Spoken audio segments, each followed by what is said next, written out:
para peserta pertemuan Indonesia for the Continents yang berbahagia, mewakili Konferensi Wali Gereja Indonesia, pertama-tama saya ingin mengucapkan selamat Hari Raya Paskah.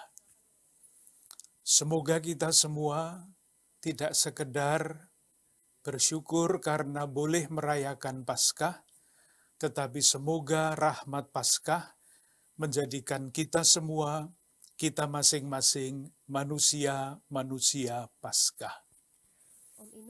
Saya diminta untuk memberikan catatan di dalam pertemuan yang berjudul, sangat panjang judulnya, dan sangat luas cakupannya, Misionaris Indonesia serta pertumbuhan panggilan di Indonesia dalam kaitan dengan perkembangan Gereja Katolik sedunia.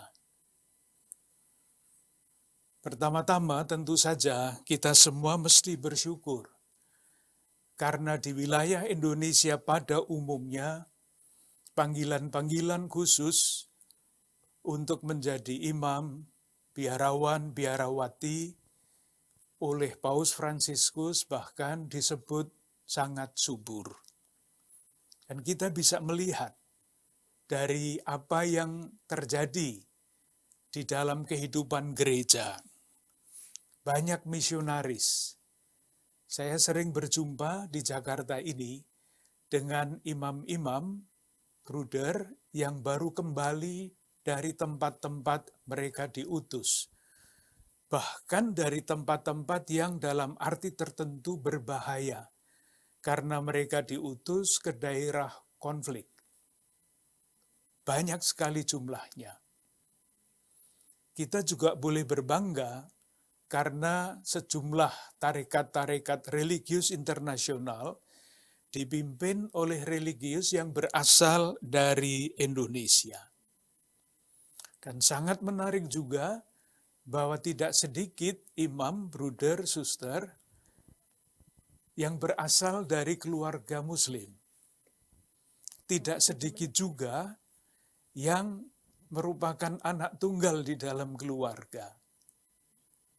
Tidak sedikit pula yang berasal dari keluarga kaya raya, tetapi karena merasa makna hidupnya tidak terdapat di dalam kekayaan, melainkan di dalam pelayanan, tidak sedikit saudari-saudara kita, para imam, biarawan, biarawati, yang berasal dari keluarga-keluarga yang secara material, secara duniawi sudah sangat mapan.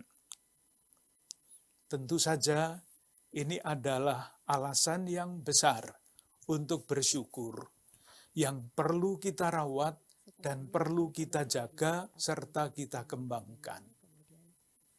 Meskipun demikian, kita tidak boleh tinggal di dalam rasa bangga, karena tidak sedikit juga tanda-tanda yang sebaliknya.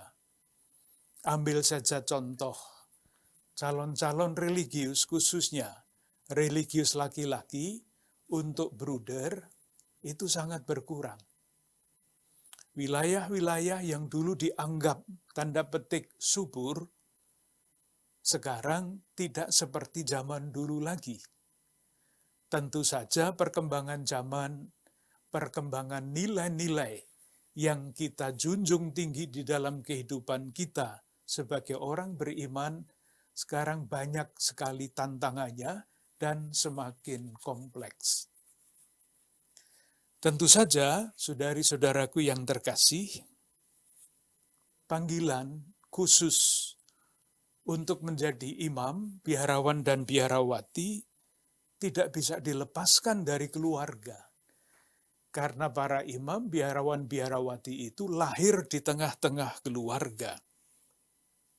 Oleh karena itu, salah satu hal yang menurut keyakinan saya sangat penting adalah siapapun kita, entah awam, bapak, ibu, religius, suster, bruder, imam, atau imam saja, mesti sadar betul bahwa siapapun kita sekali lagi mempunyai panggilan yang sama.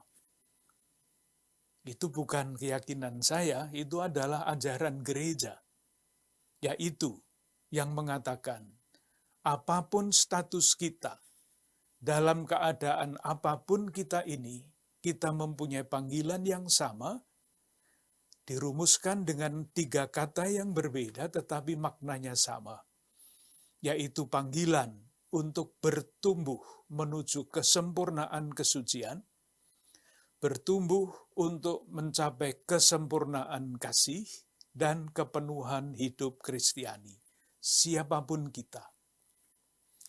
Oleh karena itu, pada tahun 2018, untuk menegaskan bahwa panggilan ini berlaku untuk semua jalan hidup, dan bagi kita semua yang memilih jalan hidup tertentu itu, pada tahun 2018, Paus Fransiskus menyatakan sepasang suami istri menjadi santo dan santa bersama-sama.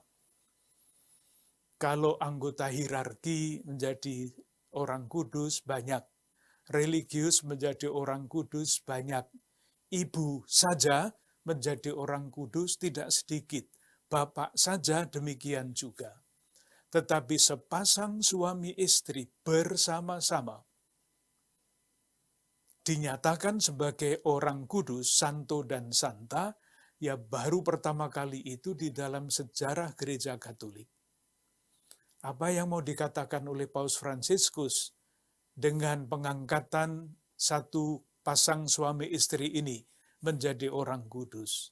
Jelas sekali, yaitu bahwa hidup berkeluarga adalah jalan menuju kesempurnaan kesucian. Jalan menuju kesempurnaan kasih dan kesempurnaan hidup Kristiani, sama dengan jalan yang ditempuh oleh para imam, dengan jalan yang ditempuh oleh para biarawan dan biarawati. Seandainya belum, silahkan para peserta pertemuan ini membaca Anjuran Apostolik Paus Fransiskus. Ini bukunya, sudah terjemahkan ke dalam bahasa Indonesia. Judulnya adalah Bersukacita dan Bergembiralah, Panggilan menuju kesucian pada zaman modern. Sangat menarik. Ketika kita sadar bahwa hidup itu adalah panggilan untuk kita tanggapi, yang terakhir adalah siap untuk diutus. Maka hidup berkeluarga itu adalah perutusan. Tentu yang paling jelas adalah para imam, biarawan, biarawati yang sekarang ini diutus ke tempat-tempat yang jauh. Para misionaris seperti dulu, para misionaris yang dari Eropa, tempat jauh, Amerika atau benua lain, yang datang ke Indonesia dengan komitmen itu. Saya yakin, kalaupun para misionaris yang dulu itu tidak merumuskan jalan hidupnya seperti yang saya katakan, tapi dibalik kesiapsediaan mereka untuk diutus ke tempat-tempat yang jauh sebagai misionaris, landasannya adalah keyakinan bahwa hidup itu adalah anugerah, hidup itu adalah panggilan, hidup itu adalah perutusan. Sekali lagi selamat Hari Raya Paskah. Terima kasih kepada para imam, biarawan, biarawati, para misionaris dari Indonesia yang siap diutus untuk mewartakan kabar gembira keselamatan dengan pengorbanan yang tidak kecil. Tetapi saya juga yakin, kalau keyakinan yang tadi saya coba ungkapkan, sungguh-sungguh dipegang, pengorbanan apapun akan berubah menjadi kebahagiaan dan kegembiraan. Tuhan memberkati kita semua.